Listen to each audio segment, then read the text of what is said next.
For a man who's a literal genius, Hank Pym has done some dumb stuff over the years. Other characters who have taken up the Ant-Man alias aren't perfect either. Well, actually pretty much every superhero in the history of comics has done one or two silly things in the past. Now, some of these Ant-Man moments are dumb. Others are silly, and others are flat out cringeworthy. So with that in mind, here's our list of the top 10 dumbest Ant-Man moments.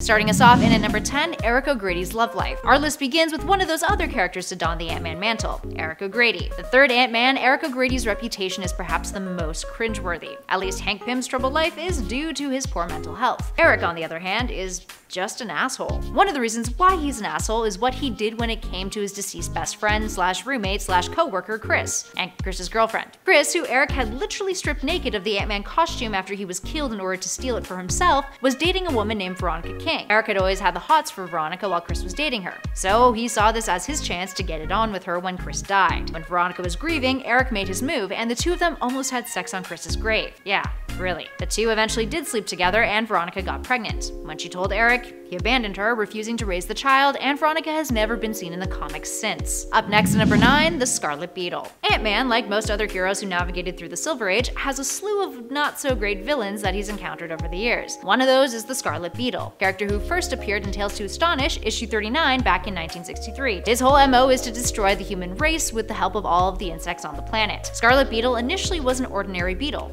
just being a beetle, minding his own beetle business, until he was mutated by radiation from an atomic experiment, gained intelligence, superhuman strength, and could command other insects. Oh, and he became a giant beetle when he stole Ant-Man's technology, which he then used to take over New York City. Giant beetle threats. In at number 8, Bug Spray. Often the Marvel Ultimates line provides an interesting insight on characters outside of the main continuity, but sometimes their Ultimates version is not the best behaved, as seen with the Ultimates Hank Pym. In Ultimates issue 6, Hank tries to murder Janet, after they get into an argument over Captain America. Now Hank starts to get violent, so she shrinks down to avoid him, but Hank deploys more sinister tactics, chasing her around with a can of bug spray, almost killing her. In addition to that, he also sent an army of ants after her, which results in her needing to be hospitalized. Up next, number 7, Voice. Voice is yet another silly Ant-Man villain. Voice, aka Jason Cragg, was an overweight, average dude who worked as a radio announcer in the Midwest. Ionized atoms from a nearby atomic lab traveled through his microphone and mutated his vocal cords, giving him the ability to use his voice to make anyone follow and believe his every word. First introduced in Tales to Astonish issue 42 in 1963, he just happens to spot Ant-Man in action and decides to tell the people of New York that Ant-Man was a villain, so the crowd of people run Hank out of town. Ant-Man eventually tricks him by giving him laryngitis, making his voice hoarse and subduing his powers. Moving on to number 6, we have the PYMTRON dinner party. This one shouldn't really count as dumb, because it's actually pretty hilarious, but we're throwing it on the list anyway. So back in Uncanny Avengers issue 4, volume 3, Hank Pym, who had previously merged with Ultron, becoming PYMTRON, had returned. Now all of that stuff happened before Secret Wars and the all-new, all-different Marvel reboot. Anywho, he's back in the name of good this time. But soon it's revealed that really, it's just Ultron essentially wearing Hank's skin in order to get the Avengers to like him. He throws a dinner party, which he then uses as an opportunity to give a speech about Ultron and insult Steve Rogers. Moving on to number 5,